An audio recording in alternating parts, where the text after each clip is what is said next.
அண்ணாமலையாரையும் அண்ணாமலை அம்மனையும் தரிசித்து இந்த கோயில் வந்திருக்கேன். இன்னைக்கு முழு நாள் பல்வேறு ப்ரோக்ராம்ஸ் இன்னைக்கு இருக்கு. இன்னைக்கு மலை சரிவு ஏற்பட்ட இடத்தை போய் பார்க்குறோம். அது மட்டும் இல்லாமல் பிரிட்ஜு கட்டினாங்க, 3 மாசத்துல தண்ணியில் அடிச்சுட்டு போயிடுச்சு. அந்த இடத்தையுமே இன்னைக்கு பார்க்க இருக்கிறோம்.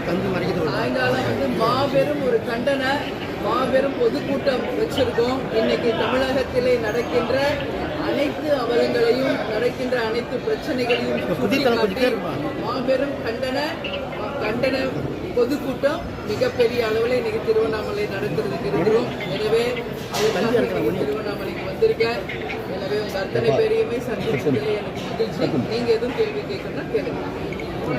சட்டம் ஒழுங்கு மிக மிக கேள்விக்குறியா இருக்குங்க. மெயினா இன்னைக்கு நம்ம பேச போறதே பொதுக்கூட்டத்தில் அதுதான். அண்ணா யூனிவர்சிட்டியில ஒரு மாணவிக்கு என்ன நடந்தது என்பது உங்களுக்கு தெரியும்.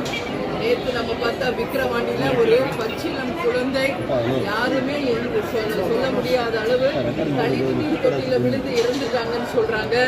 ஒரு சின்ன குழந்தையிலிருந்து பெரிய பெண்கள் வரைக்கும் எந்த பாதுகாப்பும் இல்லாத ஒரு சூழல் இருக்கிறது.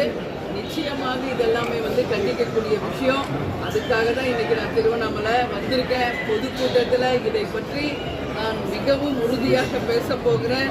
மிகவும் இந்த அரசு சட்டம் ஒழுங்கை கையில் எடுத்து எல்லோருக்கும் ஒரு பாதுகாப்பை உருவாக்கி தர வேண்டியது இந்த அரசினுடைய கடமை என்பதை நான் தெரிவிச்சுக்கிறேன். ஏற்கனவே நம்ம இருக்கிற கூட்டணி அப்படியே தொடர்ந்து கொண்டிருக்கிறது.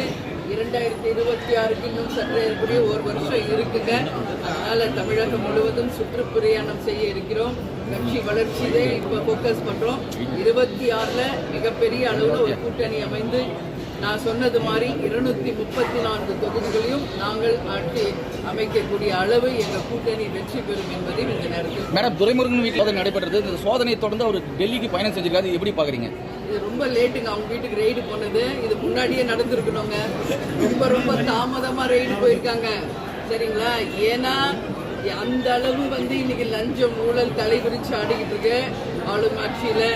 அதனால நான் பல முறை இதை சொல்லியிருக்கேன். நானும் வேலூர் மாவட்டம் தான். அங்கே என்னெல்லாம் பிரச்சனைகள் நடக்குது என்பது எனக்கு தெளிவாக தெரியும். அதனால இப்ப நடந்த ரெய்டே மிக மிக காலதாமதம். இன்னைக்கு அவர் டெல்லிக்கு போய் யாரை சரி கட்டுறதுக்காக டெல்லிக்கு போறாருன்றது தெரியல. ஆனா ஒரு விஷயம் மட்டும், ரெய்டு போறது மட்டும் இல்லை, என்ன ஆவணங்களை அங்க பிடிச்சிங்க என்பதை மக்களுக்கு உள்ளங்கை நெல்லிக்கனியை தெளிவுபடுத்தணும். ரெய்டு போறீங்க, அதுக்கப்புறம் என்ன நடக்குதுன்றது மக்களுக்கு தெரியறதே கிடையாது.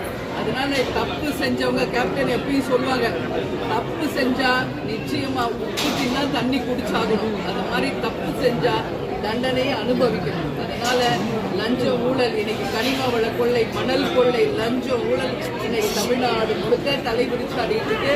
இதெல்லாம் தடுக்கக்கூடிய அளவில் இந்த ரெய்டு அமையணும்னு சொல்லி நான் கேட்டுக்கிறேன். நன்றி, வணக்கம்.